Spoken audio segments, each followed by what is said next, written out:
எல்லா இடத்துலையும் நாங்கள் செய்கிறது சரியான விஷயம் அப்படின்னு சொல்லி எல்லா இடத்துலையும் கொடி பிடிக்க முடியாது. சில இடத்துல நாங்களும் தவறு செய்திருக்கிறோம் அப்படின்னு சொல்லி தான் சொல்லணும்.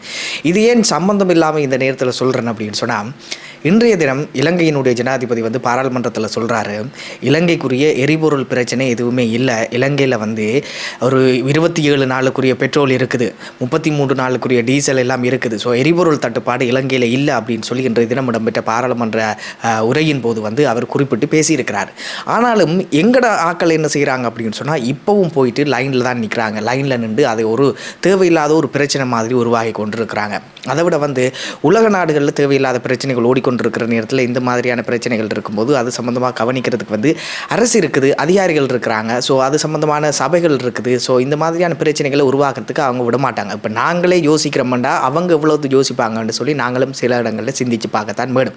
அதை விட இப்போ நாங்கள் ஒரு விஷயம் முக்கியமானது என்ன அப்படின்னு சொன்னால், எதுக்கு எடுத்தாலும் நாங்கள் சில நேரம் அரசாங்கத்தை பேசுவோம். என்னடா அவங்க ஒழுங்காக ஆட்சி செய்ய தெரியாமல் ஆட்சி செஞ்சு கொண்டிருக்காங்க, இவங்களெல்லாம் ஒரு அமைச்சரா, இவங்களெல்லாம் ஒரு ஜனாதிபதியா அப்படின்னு சொல்லி சில நேரம் நாங்கள் அரசாங்கத்தை பேசுவோம். இல்லைன்னு சொன்னால் அதிகாரிகளை பேசுவோம். இவங்க என்ன ஒழுங்காக வேலை செய்ய தெரியாது வேலை செஞ்சு கொண்டிருக்காங்க, இவங்களுக்கெல்லாம் சும்மா வீணா அரசாங்கம் சம்பளம் கொடுத்து கொண்டிருக்கு அப்படின்னு சொல்லி அதிகாரிகளை பேசுகிற வரலாறுகளும் இருக்குது. இந்த மாதிரியான நிலையில் சில இடங்களில் நாங்களே இப்போ சில இடங்களில் பிளவிட்டிருப்போம். அரசு அதிகாரிகள் அப்படின்னு சொல்கிறத விட பொதுமக்களாகிய நாங்களும் சில இடங்களில் அரசு அதிகாரிகளுக்கு கோஆப்ரேட் பண்ணி தான் ஆகணும். இது அரசியல் சார்ந்த பதிவில்லை. இப்போ நான் அரசாங்கத்துக்கு சார்பாக பேசுகிறேன் அப்படின்னு சொல்லியும் சொல்ல முடியாது. இதில் சில இடங்களில் மக்களாகிய நாங்களும் சில இடங்களில் அரசாங்கத்துக்கு கோஆப்ரேட் பண்ணி தான் ஆகணும். இப்போ பாருங்கள், இன்றைய தினம் யாழ்ப்பாணத்தில் ஒரு செய்தி கொண்டு வெளியாக இருந்தது, சோசியல் மீடியாவில் பார்க்கக்கூடிய மாதிரி இருந்தது. என்ன அப்படின்னு சொன்னால், ஒரு ஆளை கைது செய்திருக்காங்க, 301 லிட்டர் பெட்ரோலோட ஒரு ஆளை கைது செய்திருக்காங்க அப்படின்னு சொல்லி நியூஸில் பார்க்கக்கூடிய மாதிரி இருந்துச்சு.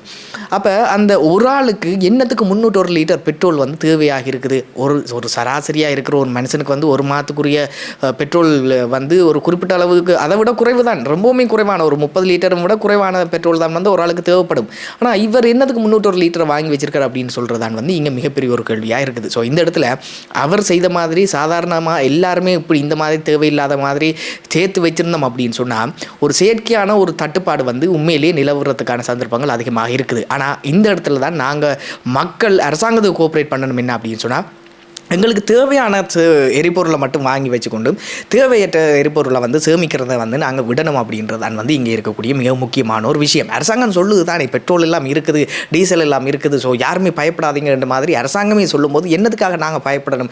இல்லை அவங்க சொல்கிறது பொய் அப்படின்னு சொல்லி யாராலுமே உறுதிப்படுத்த முடியாது. பெட்ரோலிய கூட்டுத்தாபனமே சொல்லுது, எங்கள்கிட்ட இல்லை இவ்வளவு நாளுக்குரிய கையிருப்பு, எங்கள்ட பெட்ரோல் எரிபொருட்கள் எல்லாமே கையில் இருக்குது அப்படின்னு சொல்லி பெட்ரோலிய கூட்டுத்தாபனையை சொல்லும்போது என்னதுக்காக தேவையில்லாமல் பயந்து கொண்டிருக்கிறோம் அப்படின்னு சொல்கிறதான் இங்கே இருக்கக்கூடிய மிகப்பெரிய ஒரு கேள்வியாக இருக்குது. ஸோ இந்த இடத்துல மக்கள் ரொம்பவுமே அவதானமாக இருந்து அரசாங்கத்துக்கும் அதிகாரிகளுக்கும் ரொம்பவுமே கோஆப்ரேட் பண்ணி கொடுக்கணும் அப்படின்றது மிகப்பெரிய ஒரு கோரிக்கையாக இருக்குது. அதை விட பாருங்கள், இவ்வளவு கோடி பேர் இருக்கக்கூடிய, அதாவது இலங்கையை விட எத்தனையோ மடங்கு கோடி பேர் இருக்கக்கூடிய இந்தியாவில் எரிபொருளுக்கு தட்டுப்பாடு அப்படின்னு சொல்லி ஏதாவது ஒரு நியூஸில் பார்த்துருக்கீங்களா? ஆனால் இந்தியன் மீடியாஸ், அதாவது தமிழ்நாட்டில் இருக்கக்கூடிய நிறைய மீடியாஸ் இலங்கையில் எரிபொருளுக்கு தட்டுப்பாடு அப்படின்ற ஒரு செய்தியை வெளியிட்டிருக்கிறாங்க. இவ்வளவு கோடி பேர் இருக்கிற இந்தியாவிலேயே எரிபொருளுக்கு தட்டுப்பாடு இல்லை அப்படின்னு சொல்லும்போது என்னத்துக்காக இலங்கையில் இந்த மாதிரியான ஒரு எரிபொருள் தட்டுப்பாடு நிலவுது அப்படின்னு சொன்னால், இலங்கையில் எதுக்கு எடுத்தாலும் எரிபொருள், அதாவது எதுக்கு எடுத்தாலும் என்ன பிரச்சனை, எங்கே குண்டு வெடித்தாலும் எங்கே என்ன பிரச்சனை நடந்தாலும் உடனே போயிட்டு பெட்ரோல் செட்டில் நிற்கிற மாதிரியான ஒரு கலாச்சாரம் உருவானதால் இப்போ எதுக்கு எடுத்தாலும் பெட்ரோல் செட்லேயே போகிற மாதிரியான ஒரு கலாச்சாரம் ஒன்று இருக்குது. ஆனால் இந்தியாவில் அந்த மாதிரி கலாச்சாரங்கள் இல்லை. ஏனென்றால் அவங்களோட அரசாங்கத்தில் அவங்க மிகவும் ஒரு நம்பிக்கை வச்சுருக்காங்க. அதை விட அவ்வளவு கோடி பேர் இருக்கிற இடத்துல அந்த மாதிரியான தட்டுப்பாடுகள் நிலவரத்துக்கு அவங்களோட அதிகாரிகளும் விட மாட்டாங்க. அந்த மாதிரியான ஒரு நம்பிக்கையை நாங்களும் அரசாங்கத்தில் இந்த மாதிரியான விஷயங்களில் வச்சு அரசாங்கத்துக்கும் அதிகாரிகளுக்கும் ரொம்பவுமே கோஆப்ரேட் பண்ணி கொடுக்கணும் அப்படின்றதும் இதில் ஒரு மிகப்பெரிய ஒரு கோரிக்கையாக இருக்குது. இந்த மாதிரியான நேரத்தில் இப்போ நான் கருத்து சொல்ல வந்துட்டேன் அப்படின்னு சொன்ன உடனே நிறைய பேர் சொல்லுவாங்க, இவர் பெரிய ஆள், இவர் பெரிய கருத்தெல்லாம் சொல்ல வந்துட்டார் அப்படின்னு சொல்கிற ஆக்களும் இருக்கிறாங்க. ஆனாலும் இந்த இடத்துல இப்போ சில இடத்துல எதிர்த்து தான் ஆகணும், சில இடத்துல அரசாங்கம் செய்கிறதுகளை எதிர்த்து தான் ஆகணும், இவியல் செய்கிறது பிள்ளை அப்படின்னு சொல்லித்தான் ஆகணும். பிள்ளையான விஷயங்கள் செய்யும்போது அதை குறிப்பிட்டு காட்டுறதுல எந்த விதமான தப்புகளும் இல்லை அப்படின்னு சொல்லி தான் சொல்லணும். ஆனால் இந்த மாதிரியான நிலையில் கட்டாயம் நாங்கள் அரசாங்கத்துக்கு கோஆப்ரேட் பண்ணி தான் ஆகணும். என்னென்னு சொன்னால், இப்போ தான் கொஞ்சம் கொஞ்சமாக மீண்டு கொண்டு வரோம். ஸோ தேவையில்லாத பிரச்சனைகள், தேவையில்லாத விஷயங்கள், அதாவது எரிபொருள் சம்மந்தப்பட்ட எரிபொருள் இப்போ அடிப்படையாக எல்லாத்துக்குமே தேவையான ஒரு விஷயம். ஆம்புலன்ஸுக்கு, வைத்தியசாலைக்கும் தேவை, இல்லை வீட்டுக்கும் தேவை, இல்லைன்னு சொன்னால் ஸ்கூலுக்கும் தேவை, இந்த மாதிரி எல்லாத்துக்குமே எரிபொருள் தேவை. ஸோ இந்த மாதிரியான நிலையில் தேவையில்லாத எரிபொருள் தட்டுப்பாடை ஏற்படுத்தி விட்டோம் அப்படின்னு சொன்னால், இது அரசாங்கம் இந்த அரசாங்கம் இவ்வளவு ஃபிட்டான ஒரு அரசாங்கமாக இருந்தாலும் இந்த மாதிரி தேவையில்லாத விஷயங்களை செய்து விட்டோம் அப்படின்னு சொன்னால் இது கீழே போகிறதுக்குரிய சந்தர்ப்பங்கள் செயற்பாடுகளும் இருக்குது. ஸோ தேவையில்லாத மாதிரியான செயற்பாடுகளை தவிர்த்து இந்த அரசாங்கத்துக்கும் அதிகாரிகளுக்கும் கோஆப்ரேட் பண்ணி கொடுத்தோம் அப்படின்னு சொன்னால் இந்த நேரத்தில் செய்யக்கூடிய மிகப்பெரிய உதவி இதுவாக இருக்கும்.